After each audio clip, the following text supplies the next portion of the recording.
નમસ્કાર, હું ચિરાગ. 10 સુધીમાં આપનું સ્વાગત છે. મોટા સમાચાર અમદાવાદથી, જ્યાં એસજીએસટી વિભાગે કરી છે એક મોટી કાર્યવાહી.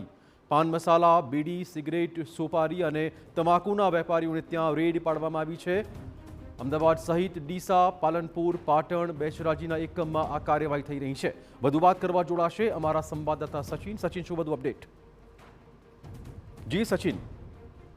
પાડવામાં આવ્યા છે અને પ્રાથમિક તપાસમાં જે માહિતી સામે આવી છે એમાં બિલ વગરના વેચાણના જે પુરાવા છે એ પુરાવા જીએસટીની ટીમને મળ્યા છે અને જે રિટર્ન હોવું જોઈએ એ રિટર્નની જગ્યાએ જે વાસ્તવિક આંકડા છે એ છુપાવવાનો પ્રયાસ કરવામાં આવ્યો છે.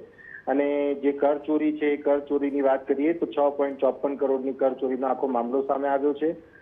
જીએસટી વિભાગે અધિનિયમ જે જીએસટીના અધિનિયમ છે એના હેઠળ કાર્યવાહી શરૂ કરી છે અને જે ડોક્યુમેન્ટરી એવિડન્સીસ છે કે જે બીજા ડિજિટલ એવિડન્સીસ છે તમામ જે છે એની ચકાસણી પણ ચાલી રહી છે અને જે B2C વ્યવહારો છે એ વ્યવહારોની અંદર પારદર્શિતા આવે એ માટેનું આખું આ એક અભિયાન છે અને રાજ્યભરમાં આ કાર્યવાહી જે છે એ આવનારા દિવસોમાં હજુ તેજ બનશે અને જે કાર્યવાહી આગળ પણ ચાલી રહી છે. ધન્યવાદ સચિન, તમામ જાણકારી બદલ. તો રાધનપુર, વિસનગર, ઊંઝા, મહેસાણા સહિત કુલ 27 કરદાતાઓને ત્યાં આ કાર્યવાહી થઈ રહી છે. 41 વ્યાવસાયિક સ્થળોએ આ તપાસ શરૂ કરવામાં આવી છે.